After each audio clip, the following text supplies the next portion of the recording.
All right. So, I mean, I'm just like sucking my thumb here. great question on this. And since we're talking about credit, One. thank you. You did good. It reminded me not of my question, but of something I want to tell everybody. If you get a text message about, so you set up a credit relationship with your credit card as you're setting up your business or doing whatever, or your bank, especially with your bank. And that reminded me of my question. Thank God I found it. Oh, because It's you were covered. going to be so pissed when you woke up at 2 a.m. with the question. Which I would. Yeah. And then I go back to sucking my thumb thinking about why did I start a business. So we go back to this. All right, Jerry. So when a credit card company reaches out to you and says you've had a fraudulent transaction, never click on that link. Always go call the number that's on the back of your card and say, I've been contacted about this. Is there a question in there? No. Now, so that's that's a PSA. I was just trying to help out my fellow brothers. You're All right. such a good Now, man. Jerry, as I start a business, is it important to have a low, because you said business is a little bit more relationship based as opposed to transactional based. I'm using different words than you used. Credit scores for consumers, all numbers. For business, there's a way where you can do a little relationship talking. You can get some. Tell me, how do you develop a local commercial banking relationship, and should we all have one?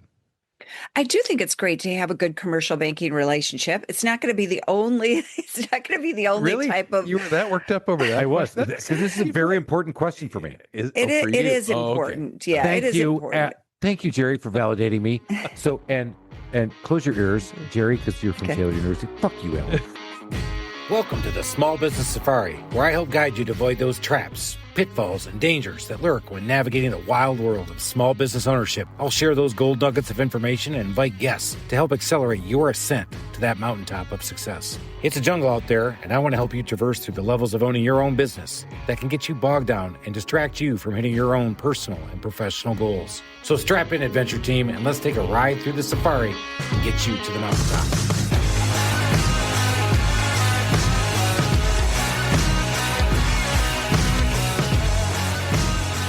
Alan, I am feeling financially distraught, but I'm going to part the Red Sea, and I am going to make it over to the top and get there to that outcome that's going to be there. You have a twinkle in your eye, and I have no idea where you're going. I know. Just hanging on. Our like guest usual. today is Gerri Detweiler, and what Jerry doesn't know is I did way too much stalking on Jerry, and I know where Jerry went to school. You do. And Jerry went to Taylor University in Indiana. I did. How do I know that? I know that because, and how do I know Taylor University? Well, I am here in Atlanta, Georgia. We're in Johns Creek. Everybody, you know that. We love Atlanta. We are Atlanta, y'all. Okay, I'm from. How's your mom and them? How's your mom and them? Because Al and I are talking stuff. But my good friend, his father never went to college, and he became a super successful business person. We've had him on the podcast. And Taylor University and him had a kinship because he is very faith-based, very Christian man. And he had a lot of wherewithal to give. And so he gave to a university called Taylor University. It's a and Christian it's now, school? and it is, and it's the Ken Cornwall School of Business. Go there, Jerry. If you ever look it up, you'll see that it's there. But what they're really best known for is that basketball tradition of the silent basket. And my favorite one, if you want to go see some really entertaining basketball, Taylor University has a good little basketball program. They're a D3 star, D3 or it doesn't matter. Guys, look it up. Go Google this one, Taylor University Red Sea. You want to see some kids who have some good old Midwestern fun, as Alan liked to say, that's it. Jerry, did you get to participate? Did they do that back when you went to school there? I do not recall that. And I was a business major. So the school must have been after I attended there. But So we're in 2026. They just renamed it in okay. 2024. Okay. Yeah. And I have not been back since for a while. So, yeah, We're but not dating hopefully- ourselves. Yeah. We're not dating ourselves at all. My very vivid memory of Taylor, well, we were in the middle of a cornfield, but we had a great ice cream shop. So Ivan's. So if you ever get up there, you want ice cream from It's so Ivan's. There you go. wholesome in the Midwest. It's just so It wholesome. is. Shout out to Taylor University. They have some great traditions. What's the nearest town of substance? Probably Muncie. I mean, that's not huge, I was going to right? say, for most people outside the What Midwest, is- So, what's the next biggest Jerry, town? read your audience here. We're talking Atlanta, 6.5 million people in the metro Atlanta area. We are bigger than the the third place Olympic finisher in the Winter Olympics. So when That's you say right. Muncie, Indiana, that is literally one. That's just a Yeah. pimple on the butt, as we like to say down here in Georgia. Yeah. We Yeah. can't say that after I just did all the Christian references. Let's get this thing going.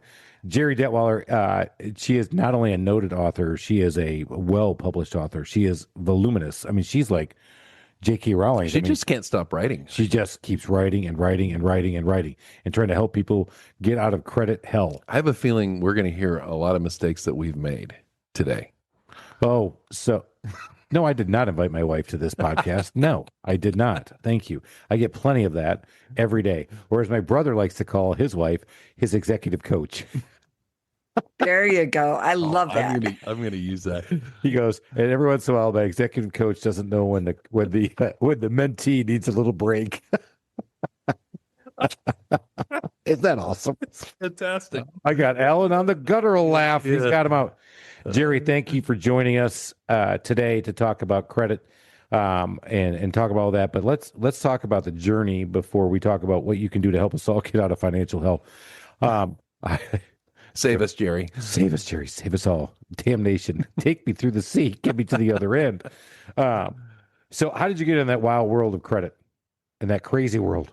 Yeah, so that school in Indiana sent me on an internship program to Washington, D.C. I ended up staying after college, worked for a nonprofit. And at the time, if you wanted a low interest rate credit card, you'd send us $4 in the mail, and we would mail you a list of low interest rate credit cards, mostly out of Arkansas, because Arkansas had caps on interest rates. And that was my foray into that world. And the credit report and credit score stuff came up slightly later, but not that much later, because at that time, credit reports weren't free. They weren't in plain English. No one knew what a FICO score was. And so I was part of the consumer group coalitions who, went to Congress and managed to get the free credit reports as part of our rights, and a lot of transparency to credit. And so that was fun. And then about 12, 15 years ago, I shifted a little bit toward business credit. And business credit is a lot like personal credit was when I started my career. So there's not the same level of transparency. So it's been a very interesting journey. Sure has. I mean, again, nobody ever really says, I'm going to get in the credit world and it's going to be interesting. As a guy who got into banking and ended up in the credit world in banking, I was there in a totally different capacity, but I did learn a lot about credit at the time and why it's so important and what's going on and why I had totally not done it. I mean, I've done some things right.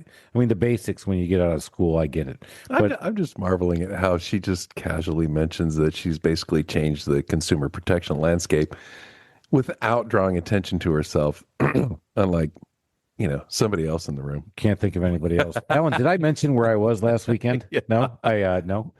Did I mention who I was playing? Jerry, I got to say, it's been at least 3-4 minutes in, and he hasn't mentioned, President Aneri or the book that he wrote or any of this. I mean, that's impressive. It is, but not. Way to show restraint. But she set the example of how you drop.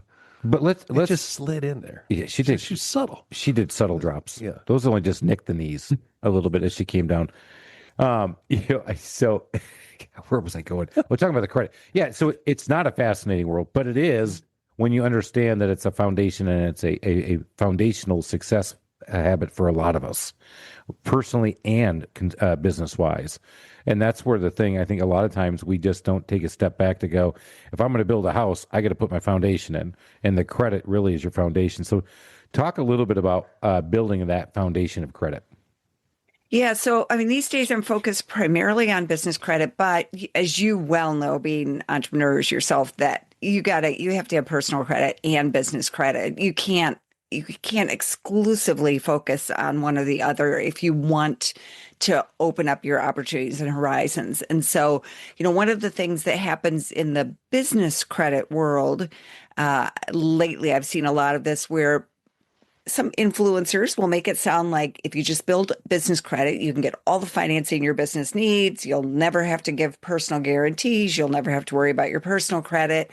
And that's not typically the way it works. It's a process. You usually start with personal credit and then you build on that. You build the business credit, you build the business itself, and then you can start moving away toward business credit. So on the business credit side, I would say the biggest hole or misconception or problem that I see is business owners just don't know about it. It's not very transparent. They haven't encountered it directly. And so they think it doesn't matter. But behind these scenes, these business credit bureaus are big business. They're collecting and selling information about our businesses, just like they do about us as consumers. And it can make or break decisions behind the scenes, and you may not know. Oh boy. All right. Where do we start from that one? I'm just like, I want to, like, what does that look like to the average small business person? Well, so obviously, Gerri, our audience, solopreneurs, and then building up and trying to scale a business. I don't know how else you don't start a business without good personal credit to start with. So I'm still so focused on that. Then eventually being able to build business. You got to listen to the influencers, like Gerri said. Oh. Thank you, Alan. Can we let Gerri answer more questions, please? My God, you know what? I'm muting your mic now. That's enough of that. So, going back to, I haven't been flipped off by you in a while. No, you're right. You're working hard for it. So, have you worked with people? We've got to start with personal first, right? I mean, yes, you have to. Okay, let's talk about our personal credit. So, first thing we should do is we should find out this whole thing called our credit score, right? Is that still the key component? And why don't you talk a little bit about how the credit score is built? Yeah. So you've got the three major consumer credit bureaus, Equifax, Experian, TransUnion. They're, for-profit businesses in competition with each other. They typically partner with FICO to who provides the recipe for the credit score, right? The FICO doesn't have any information about how we pay our bills. So the FICO score will draw on your credit report. So I do suggest that at least once a year you get the actual credit report, because if the information on the credit report is not accurate, the credit score can't be accurate.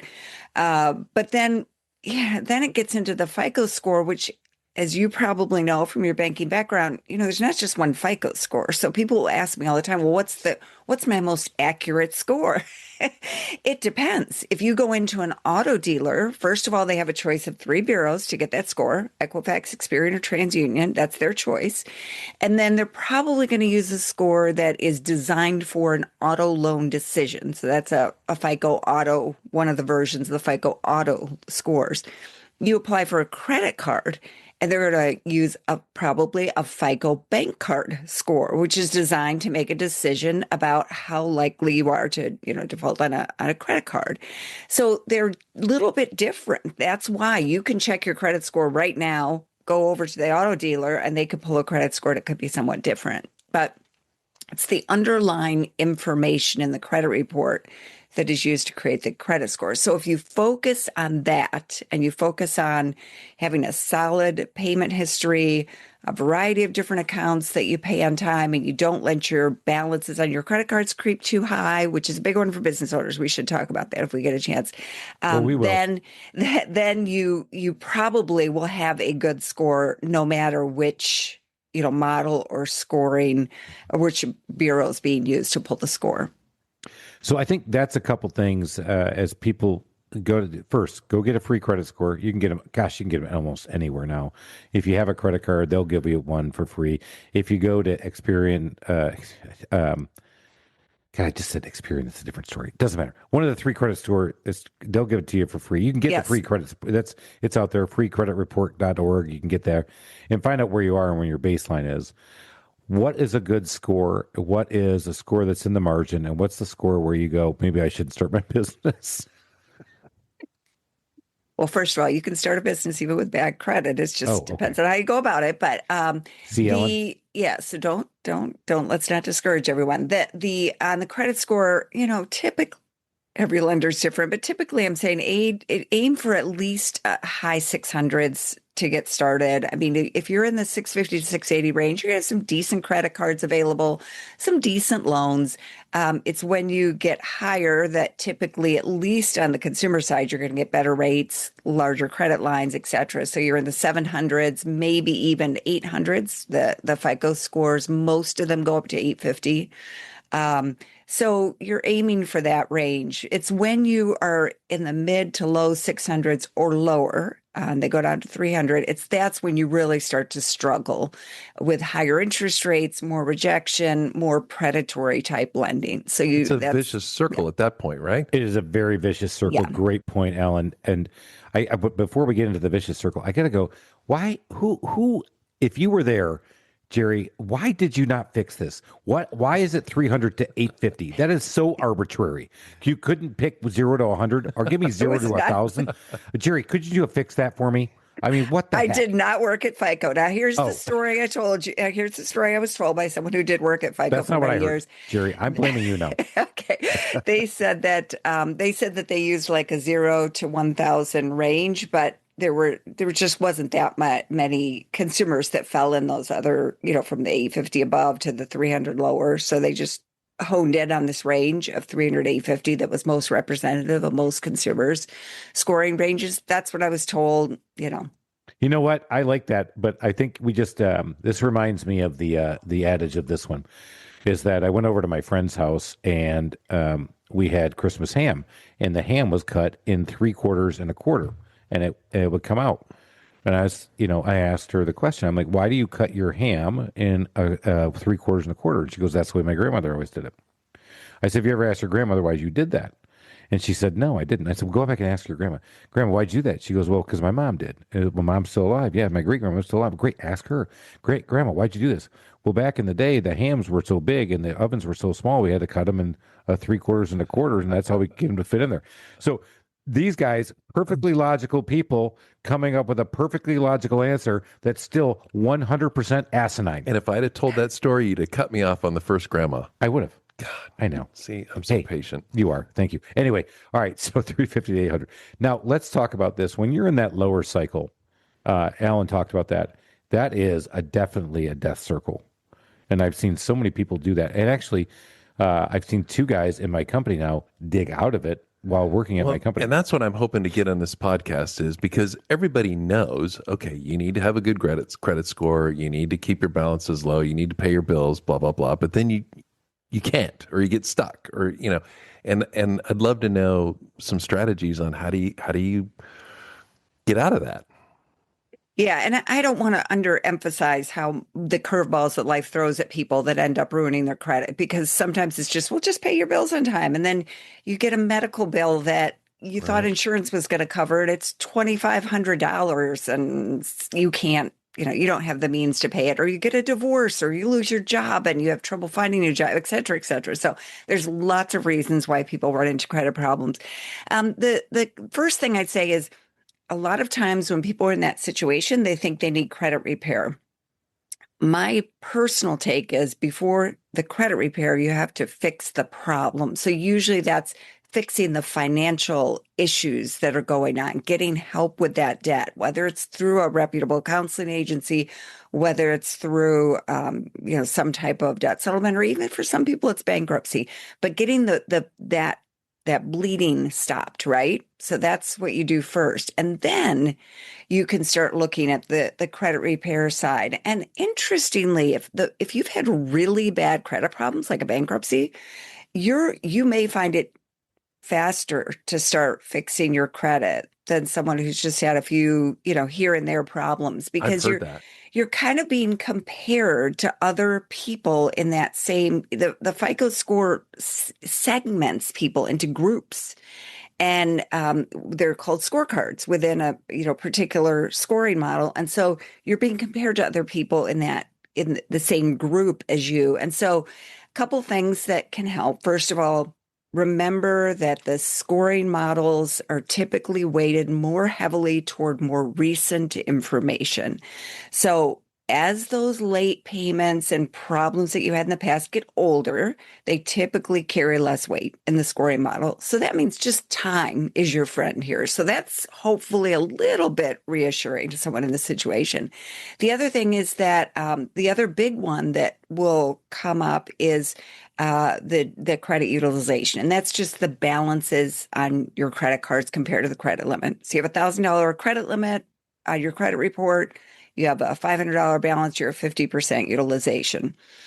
And sometimes that trips up even people who pay in full because the credit card company doesn't usually wait to get your payment. They take the end of the month when you get your statement, and your statement says, you owe $573.62. You can make the minimum, you can pay the statement balance, whatever it may be.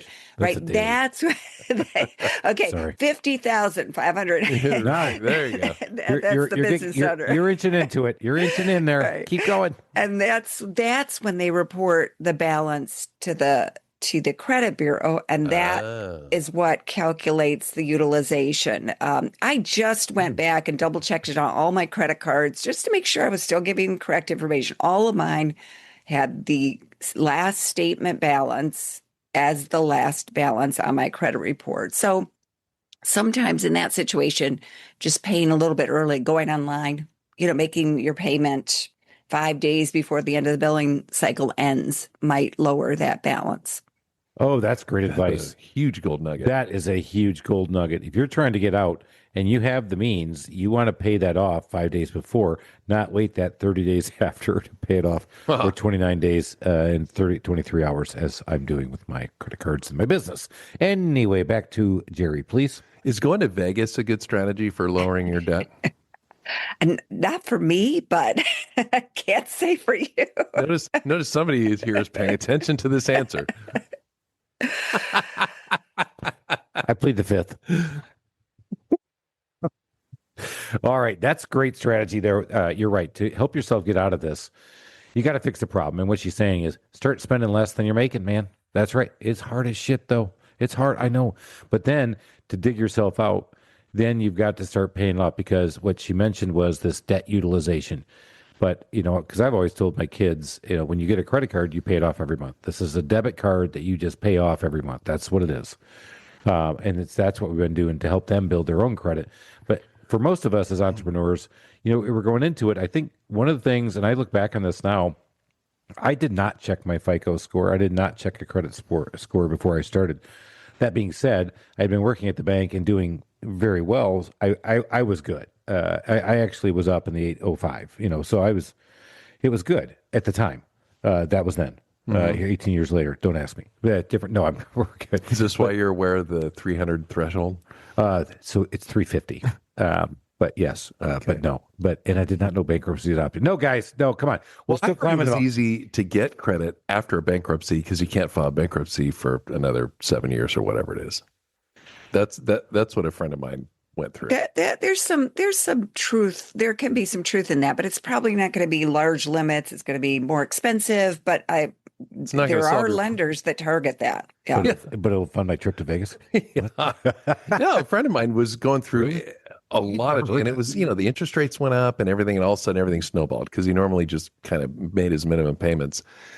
And then it just snowballed on him, and he ended up having to file bankruptcy. And he goes, and the weirdest thing happened. All of a sudden, people are coming out of the woodwork trying to give me credit. That's crazy. Yeah. All right, let's switch gears now. Business guy, I had to personally guarantee my first line of credit, and I want to know, when can I stop doing my personal guarantee to my line of credit where do you start to build your business credit? Because that's one I would tell you. That's a good question, Chris. Thank you. Yeah. So typically lenders are going to look at three things. Credit is one of them. And for the younger business, it is going to be personal credit. And even for an established business, banks love to look at personal credit. So do not be surprised. Sometimes you have to negotiate that kind of personal guarantee away as your business grows. But then they're also looking at revenue and time in business. So, once you reach that 2-year mark and you've been making money for a couple of years, you're viewed differently by most lenders, not all, but most lenders, for just having that longevity in your business. And as it goes longer. So what can you do about building business credit? Well, first of all, even if you don't have any business credit, the first thing that will usually get you on the radar is getting a small business credit card. So most small business credit cards do report to at least one of the major business credit bureaus or to something called the Small Business Financial Exchange, which is a warehouse for business credit data that feeds into the bureaus. And those are typically the decisions usually made based on your personal credit and income from all sources, not just the business. So if you're starting as a handyman on the side, for example, still have a partner, spouse, a day job, whatever it is, you can put in that whole household income. And if you qualify, then typically that doesn't show up on your personal credit, but it does report to business credit. So you're establishing a credit reference on business credit by using that card.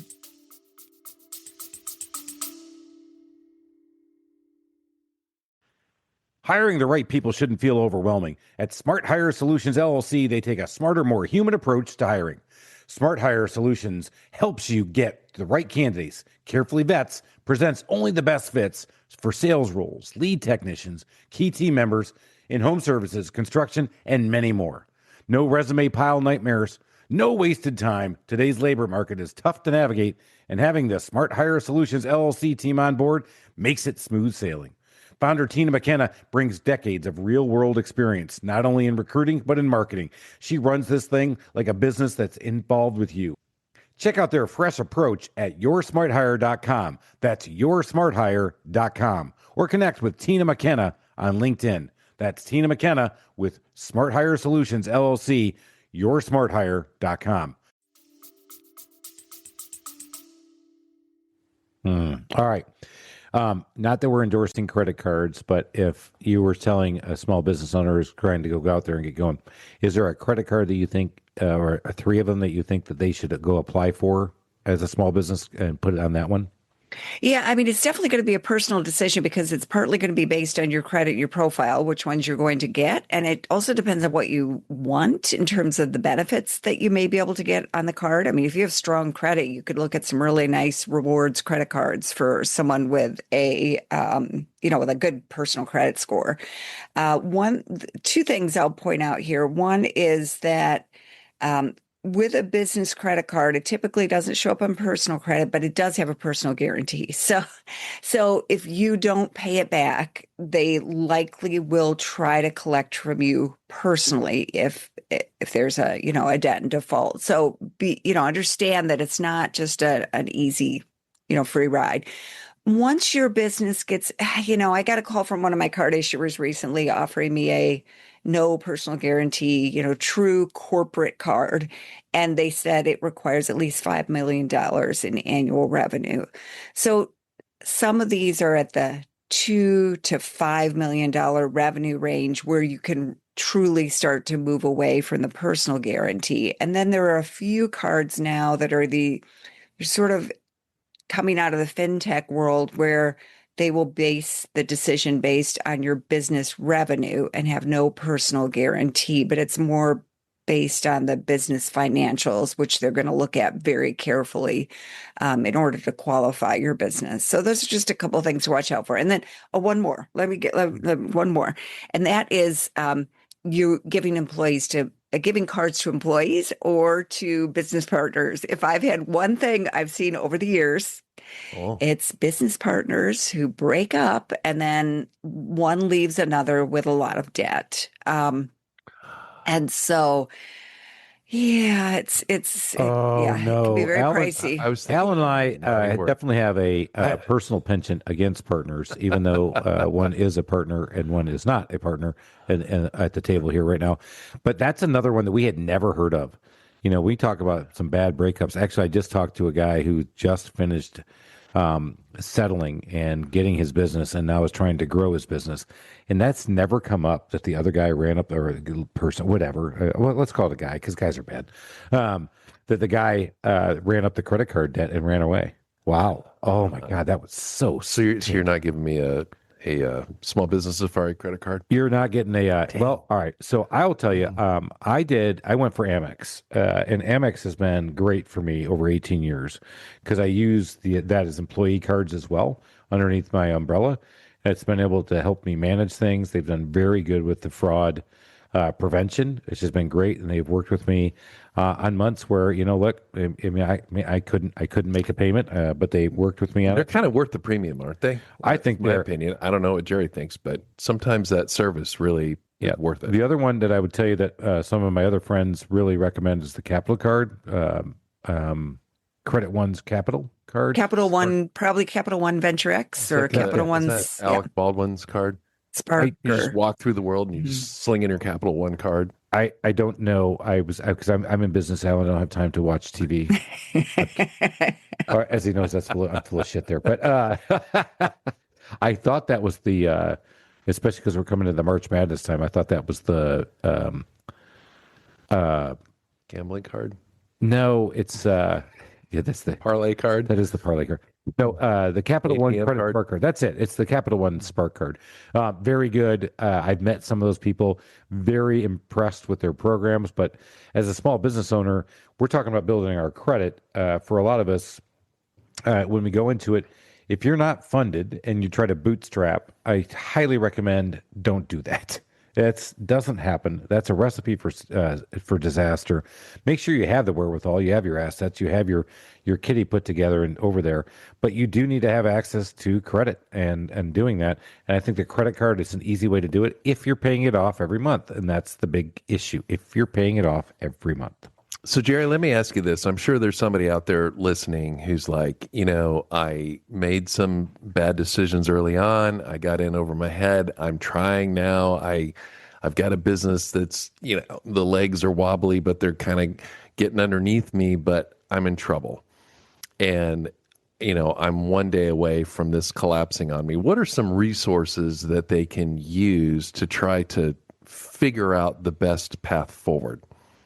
Yeah, and this is a very real scenario right now, especially for a lot of people who got the COVID pandemic relief, not the PPP loans, because those were forgiven, but the EIDL loans during the pandemic. And the interest rate is really good, but there's a lot of people who are having trouble making those payments.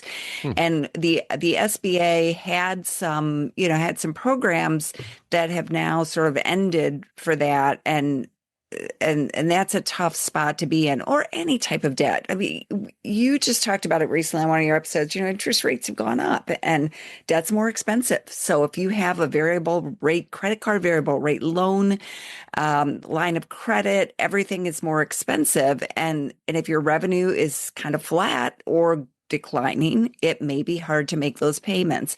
So we have written about this on the NAV blog. So if you just go to nav.com/blog and put in, can't make my payments or can't pay my debt, you'll see some articles and research.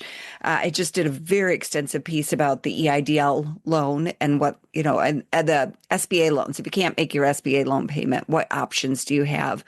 And I won't say there's necessarily easy options, but what I do caution against is just trying to fix it with fast financing, because that's where we see business owners potentially get into, and I'm saying I see business owners potentially getting into trouble because they get another cash advance, for example, which is not a credit card cash advance. It's a cash advance in the business world, is where you use your revenue, your credit card sales or your bank account to get an advance against future sales. That tends to be pretty expensive, and it can, but it's one of those solutions because it's fast and someone's facing a crisis. They end up saying, okay, this is great. They get the money. And then now that company is taking daily, or if they're lucky, weekly payments out of their bank account or right off the top of their sales.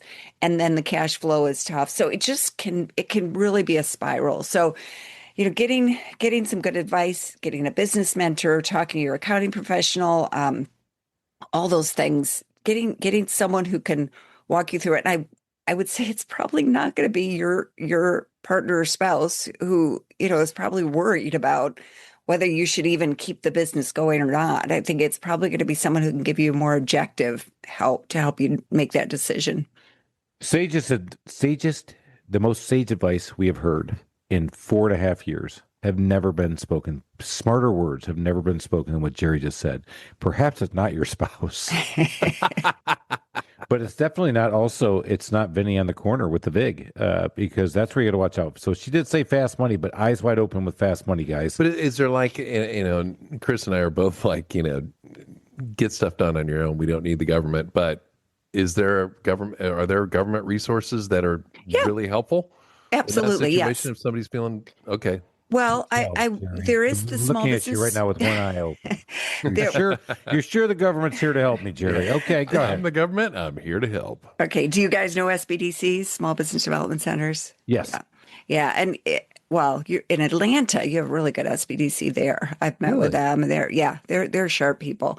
But it's funded through universities across the country. There's over 1,000 offices across the country. It's a partner of the Small Business Administration, and they do provide free business mentoring. Their ultimate goal is to help businesses become prepared for access to capital. And free mentoring is one of the services that they provide. So, if you haven't reached out to your SBDC, you can go to sba.gov, which is the Small Business Administration's website. You'll see a tab on there that says Find Local Assistance. Type in your zip code and get in touch with them. I met some super people through that organization. I will say that's 100%, guys. We joke a lot about the government, and yes, Al and I are leery of the government, but not in this case, guys. This SBA.gov done a great job. SBDCs, I have not been to an SBDC. And I always assumed those were for people who were thinking about going into business, and you get that. That's what I thought, free too. mentoring kind of a thing. But you can go there when you're in business and maybe you're in a little bit of trouble, or Oh, absolutely! If you get a chance to meet with your local SBDC, you guys have a great one there. You're gonna love it. They have technology experts. They have government grant experts who are helping them get multi-million-dollar government grants for technology and research and development. So they have some really they have some that specialize in exporting, going to business, outside the U.S. They're sharp. They've got some sharp people. Alan, driving a Lamborghini is not a technology grant. I'm sorry, you do not get that. But they got the buttons. But great point though. I think SBDC why not reach them out? I back in the day, this is what a lot of solopreneurs are just like, no, I can do it by myself. You can't. And they don't want to ask for help. And I mean, there's freaking help sitting there. Yeah, and you can't just Google it on the internet. You can't just AI it, guys. You've got to go talk to people. Because sometimes you just got to workshop something out loud. I used Score when I first started my business way before they had the SB. Well, I know they didn't have an SBDC back in 2007. But they did. They did. They did. You just didn't know. All right, Gerri. So you've written a gazillion. Thank you, Gerri. Once again. So I think she's smarter than us. Yeah, and she's done it. She has definitely told me where I've gone wrong. Okay, so you've written or co-authored 7 books and a gazillion articles. If give us 1 or 2 articles that somebody who's thinking about starting a business should just read before they do anything. Well, at NAV, I have written a guide to building business credit and also setting your business foundation. So part of what people don't understand about business credit is it's not just like consumer credit is so score oriented now. We just think about the credit score, right? On the business side, because small business is so fragmented, it's so easy to start a small business. There's a lot of fraud that these companies that want to do business with you have to weed out. So they're looking at things like your address. I've talked to credit managers who look up the address on Google Maps to see what address this business is putting down. Does it look logical for the type of business it is? We have 2 free guides. One is the step-by-step to just sort of make your business look legit. The simple things you need to do to make it look like a real business. A lot of businesses don't do that. I love that. That right there, that is a gold nugget. How to make your business look legit. So Luigi's Handyman. Okay, how do they find that? In Sicily. How do they find that? Jerry, I just go to nav.com / my first name, Gerri, Gerri, and there's a free guide to building business credit there. And then, I don't know if the legit guide is, I'll send you guys a link if you want to post it with the show Yeah, notes. that'd be great. Put it in the show notes. Awesome. Yep. All right, keep Yep. going because Yep. I've got another question for you. So those are two that I would say are probably among the most popular. I'm just updating Nav's guide to financing options because it is more confusing than the consumer side. So that will be updated within about a month. And hopefully that will be useful to navigating that whole world as well. Interesting. And I said I had one more question. I just completely lost it. And it's a really good question. And I'm sure it was. I'm dying to know what it was. Because I've already given you one good question. I know, but this one was going to be nothing. Yeah. Although I asked one, you didn't give me one back. You're so petty. I am. You did ask a good question. God darn it. Cindy, edit this out. It's a dead spot. It's just a really good question. But the nav.com and then going to Gerri, that was a good question, a great resource for us. Oh, I'm dying, guys. It's almost like you're doing 3 estimates with your fly unzipped.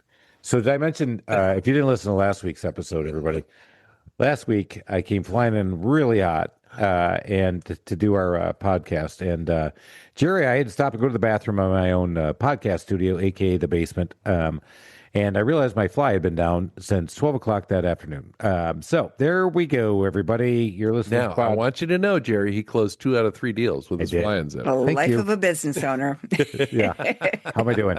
Oh, boy, this is fun.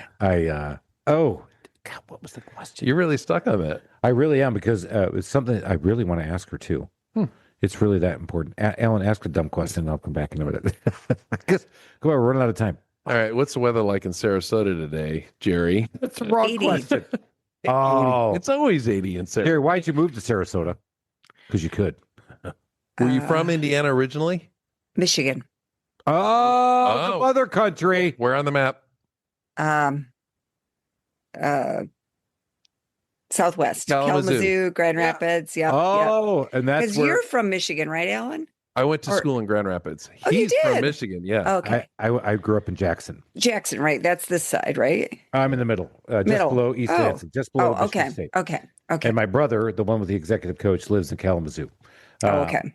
Yeah. So there you go. Now I knew where we were kindred spirits, Helen. And I still can't remember. Midwestern sensibility. I want to ask you, Midwest nice. When I was doing a little bit of my internet stalking, you had articles on AI, and we talk about AI a lot. So is that something that's in parallel with what you're talking about with credit and debt and financing, or is it just a completely separate interest? No, it's just an interest and something that can be useful for the business. But in this context, I do want to throw out a warning, and that is the AI is getting really, really good at loan scams. So if you looked at my phone, you would see that I'm getting calls every single day about this business loan that has been approved for $158,000, $162,000. Does All I need to anybody do is actually click on that? They do, because a few years ago, I was talked to a bunch of people who had been scammed by people who used celebrity names for. I wish I could remember who the celebrities are. Like George Clooney wants to loan me money? Yeah, and they come on. yes, He and they did. had lost I mean, money. come on. They lost money to this. So it's sad. It's sad, but with AI, it's getting more sophisticated. So I do want to tell business owners, just be very, very careful, because the AI enabled loan scams are going to make it easier and easier for people to get ripped off. So you just avoid Man, that that's by nice. not clicking on anything that comes to you. I mean, if you need a loan, you click out, but you don't do anything that's coming in. Yeah, and again, I do have an article that goes through the signs, the things you can look for, because unfortunately, sometimes it looks really good, or as you know, people can phish you, so it looks like you're going to the bank's website, but you're really not. Looks like the bank's email, but it's not. I mean, I have friends who have been ripped off on these kinds of things. It's terrifying now. I mean, I have an issue with I'm getting scam calendar appointments all of a sudden popping up on my calendar. Me too. And I wanted to reach out to Apple support, and I Google what's the number for Apple support, and I look at that number that pops up, and I'm like, well, how do I know that's not a scam? All right. So, I mean, I'm just like sucking my thumb here. so great question on this. And since we're talking about credit, One way. thank you. You did good. It reminded me not of my question, but of something I want to tell everybody. If you get a text message about, so you set up a credit relationship with your credit card as you're setting up your business or doing whatever, or your bank, especially with your bank. And that reminded me of my question. Thank God I found it. Oh, because it's you were coming. going to be so pissed when you woke up at 2 a.m. with the question. Which I would. And then I go back to sucking my thumb thinking about why did I start a business. So we go back to this. All right, Gerri.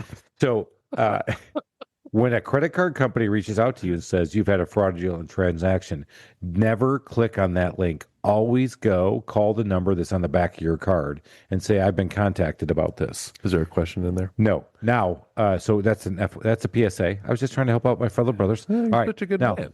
Gerri, as I start a business, is it important to have a low, because you said business is a little bit more relationship based as opposed to transactional based. I'm using different words than you used. Credit scores for consumers, all numbers. For business, there's a way where you can do a little relationship talking. You can get some. Tell me, how do you develop a local commercial banking relationship, and should we all have one? I do think it's great to have a good commercial banking relationship. It's not going to be the only. It's not going to be the only Really? type of. You were that worked up over that? I was, That's- because this is a very important question for me. Is, It is. for It you? is Oh, okay. important. Yeah, Thank it is you. important. Thank you, Gerri, for validating me. So, and close your ears, Gerri, because you're from Okay. Taylor University. Fuck you, Ellen. It is important, but About at the time. same time, I just want to emphasize with this credit world for business, it's so much broader because we have all these micro lenders who are nonprofit lenders who are not advertising, for example, or we have crowdfunding as a possibility. We have, lots of different loan products, but like Chris, I assume your line of credit that you mentioned, because you were just talking about how you were tapping your line of credit right now during the less busy season. I assume that goes through your bank, right? It does. Okay. Yep. So you have a relationship there I that do. you can manage that relationship, and they can call you if there's an issue and alert you if there's a problem. And sometimes that can be very helpful. When you're a younger business, a newer business, it will take time to establish that, right? So maybe you start with a business bank account, maybe a business savings account, whatever you do to get that foot in the door. And then as you grow your business, then you can build out that relationship. But that means you need to go into the freaking bank and get to know the people there instead of being a whatever generation you are and doing everything on your phone. All right. So listen, Right? get off my lawn, you kids, old No, man. is But that is the a- hard part, though, is in the beginning. Gold freaking nugget, Chris. All right, gold nugget. Put that. So AI is going to read that as a gold nugget. Alan said, "Get off my lawn, you kids." The gold nugget's not that. But you're right. You should go in there and start to develop it. But what Jerry's saying is exactly right, because I came from a bank and I started a handyman business, and I went to a smaller bank because I didn't want anybody to know that what I was doing at the bank, that I was going to leave and do this. And well, I tried to establish this and say, "Hey, listen, man, I don't know if you know who I am, but I'm kind of a big deal. In fact, I work for a bank that probably could have bought your bank, and I actually might have been on the merger acquisition discussion about your bank. I could have cut you. I could have cut him too." And they're like, "Great, but we're not giving you a loan." Yep. So, and then they came back to me 4 years later after I've been, finally got through the downturn, because I started in 2008. And it, by the way, I don't know if you know what 2008 was, but that was Armageddon, and it sucked. I don't remember. Yeah. And I'm telling everybody else, Alan, I know you remember. I keep bringing it up for you. But they came back to me in 2012 saying, "Hey, we're ready to lend you some money now." I'm like, "Great, but I don't need it now." And so, but I realized the value of having that relationship.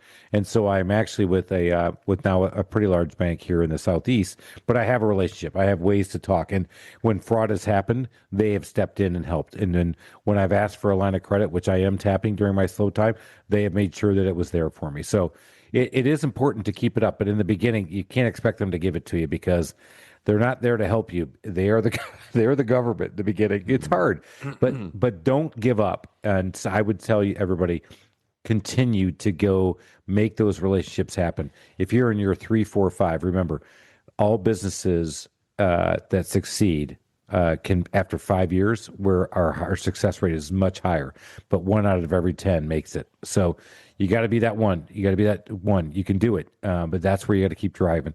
Gerri Detweiler, you've been great. Credit.com. I know that's where you were in the beginning. It's so fun that I saw that. We started with Taylor. We ended with credit. We talked about great stuff. We talked about the weather in Sarasota. Thank you, Ellen, for delaying enough to let me get through to my great question. Gerri, how can everybody go out there and read more about your great gold nuggets? Yeah, so a lot of what I do now these days is with nav.com, nav.com. And again, if you just go to /Gerri with a G, Gerri, you can download the free resources there and, reach out to me on LinkedIn. If you have a question about anything we talked about, I'm happy to answer questions. That's one of my favorite things to do. So I don't mind all at right, all. Gerri, we're connected on LinkedIn now. I connected up with you. So Great. Go out there and connect with her. Go out there, nav.com /Gerri with a G, Gerri. Gerri. Let's go. Yeah, Jerry's awesome. This has been great. Guys, credit's not fun. It's not a successful, it's not a sexy discussion. I talk about this all the time. I love talking to people about their bathrooms. I love talking to their people about enhancing their homes. But the finance, that's the foundation. That's where it starts. It's not fun, but you've got to take at least 2 hours a week to look at it. And that's the bare flipping minimum. You got another number for me? No, I like that. It's hard because I'll tell you what, I don't. And there's been weeks when I didn't. And when I pick my head up, I'm like, what in the hell just happened? Don't be like Chris. 18 years into it. Keep your fly up. Keep going up the top. Keep going. We're going to split that Red Sea. Don't forget Taylor University, Red Sea. Go check it out. Gerri Detweiler, great stuff. Go out there, nav.com. We're out of here. We got to keep going. We got money to make. Cheers, everybody. I need more money. Thank you for listening to this episode of the Small Business Safari. Remember, your positive attitude will help you achieve that higher altitude you're looking for in the wild world of small business ownership. And until next time, make it a great day.